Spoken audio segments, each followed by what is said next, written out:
Hello friends, मी आहे शर्लिन सेदी रेसिपीमध्ये तुम्हा सर्वांचे खूप खूप स्वागत आहे. आज आपण डाएट कॉन्शियस लोकांसाठी गाजरचा हलवा बघणार आहोत.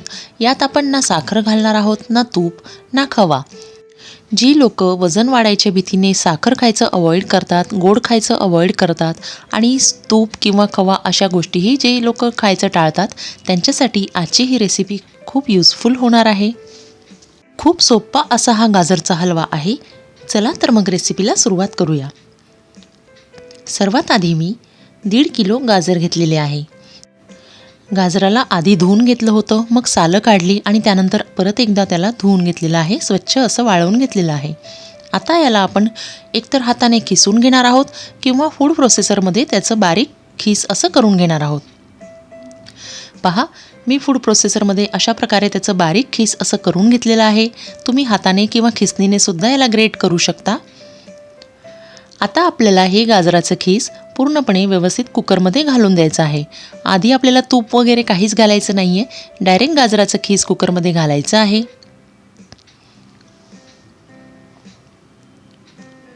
दीड किलो हे गाजर होते. त्यात नंतर मी 1 लिटर दूध घालून देणार आहे. हे तापवलेलं दूध आहे, कच्चं दूध नाही आहे. एकदा दुधाला उकळी आणून घेतलेली आहे मी आणि दूध अजूनही थोडंसं गरमच आहे. तसं दूध मी यात पूर्णपणे घालून देणार आहे. व्यवस्थित त्याला असं मिळवून घ्यायचं आहे आणि नंतर कुकरचं झाकण लावून फक्त 1 शिट्टी आपल्याला त्याची काढून घ्यायची आहे. बघा, अशा प्रकारे कुकर लावलं आहे मी आणि त्याची 1 शिट्टी मी होऊ देणार आहे. जोपर्यंत 1 शिट्टी होते तोपर्यंत मी हे ड्रायफ्रूट्स कट करून घेणार आहेत. बघा, मी ऑलरेडी कट करून घेतलेले आहे. त्यात 15 ते 20 काजू, बदाम आणि पिस्ते आहेत. 300 ग्रॅम मी गूळ घेतलेला आहे. 1 शिट्टी झालेली आहे आपली कुकरची. 1.5 किलो गाजराला मी 300 ग्रॅम हे गूळ घेतलेलं आहे. बघा, पूर्णपणे कुकर गार होऊ द्यायचं आहे आणि त्यानंतर झाकण उघडायचं आहे. पाहू शकता तुम्ही, गाजर व्यवस्थित असे छान शिजलेले आहेत. बघा, आता जे दूध उरलेलं आहे त्यात ते दूध आपल्याला पूर्णपणे आटवून घ्यायचं आहे. म्हणजेच गॅसची फ्लेम आपल्याला हाय ठेवायची आहे आणि याला गॅसवर ठेवून द्यायचं आहे आणि चालू ठेवायचं आहे आणि वर खाली असं अधूनमधून हलवत राहायचं आहे, जेणेकरून दूध पूर्ण आटून जाईल आणि पूर्ण सुकून जाईल. तोपर्यंत आपल्याला याला हलवत राहायचं आहे. साधारण 15 ते 20 मिनिटात ही प्रोसेस होऊन जाते. पहा, लवकरच दूध हे आटतं, खूप वेळ याला नाही लागत. अतिशय चविष्ट असा हा गाजरचा हलवा लागतो. कुणालाही वाटणार नाही की यात आपण तूप वगैरे किंवा साखर किंवा खवा हा नाही घातलेला आहे. तशीच चव याला सुद्धा येते. शिवाय हेल्थ कॉन्शियससुद्धा आहे हा गाजरचा हलवा. म्हणजे आपण बिनधास्तपणे खाऊ शकतो. वजन वाढायची आपल्याला यात भीती खूप कमी होऊन जाते. आता दूध पूर्ण सुकल्यावर आपण त्यात गूळ घालून देणार आहोत. 300 ग्रॅम हे गूळ मी घेतलेलं होतं.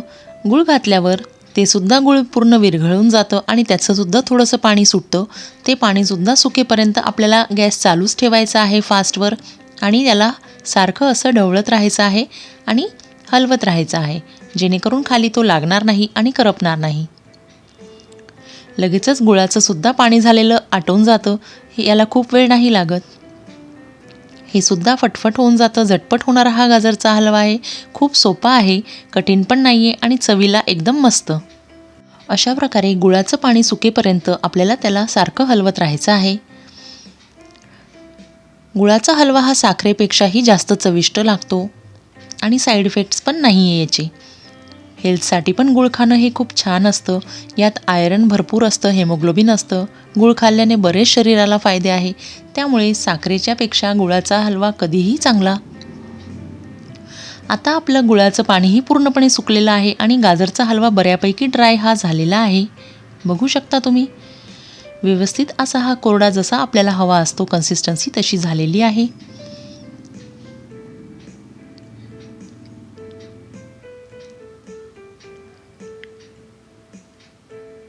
पहा, मस्त मोकळासूत असा हा हलवा झालेला आहे.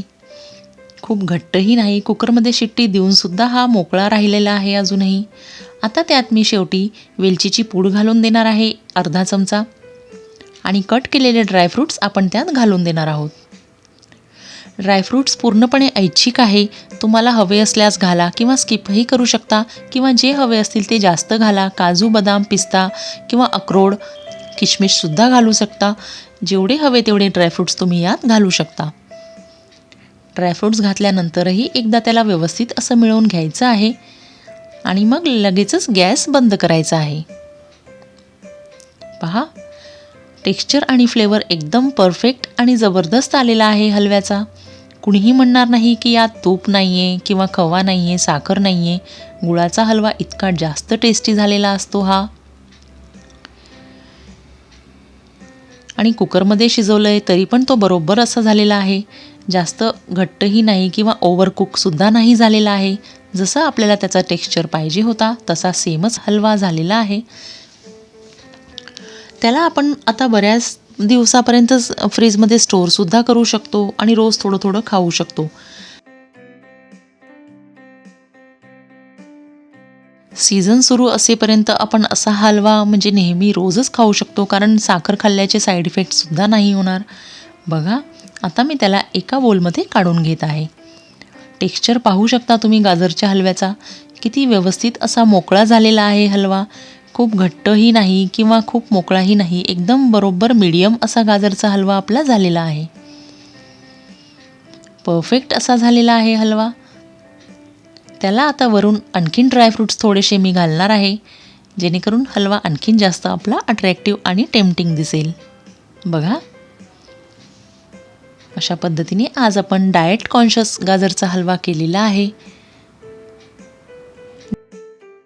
डायबिटीसचे पेशंटसुद्धा याला खाऊ शकता किंवा दुसरे ज्यांना वजन वाढवायचं नाही आहे, अजिबात जे साखर बंद केलेली आहे ज्यांनी, ते सुद्धा हा गाजरचा हलवा आनंदाने खाऊ शकता आणि पूर्णपणे एन्जॉय करू शकता. नक्की ट्राय करा हा हलवा.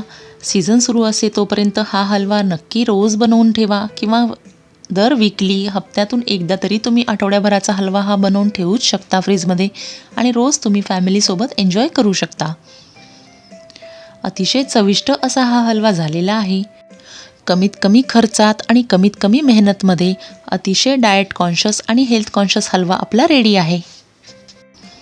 तुम्हाला जर ही रेसिपी आवडली असेल तर व्हिडिओला लाईक करा आणि माझ्या चॅनलला सबस्क्राईब करा आणि मित्रांसोबत हा व्हिडिओ नक्की शेअर करा. लवकरच भेटू एका नवीन रेसिपीसोबत. तोपर्यंत खुश रहा, फिट रहा आणि शर्लिन्स हेल्दी रेसिपी पाहत रहा. Bye bye, take care and happy winters.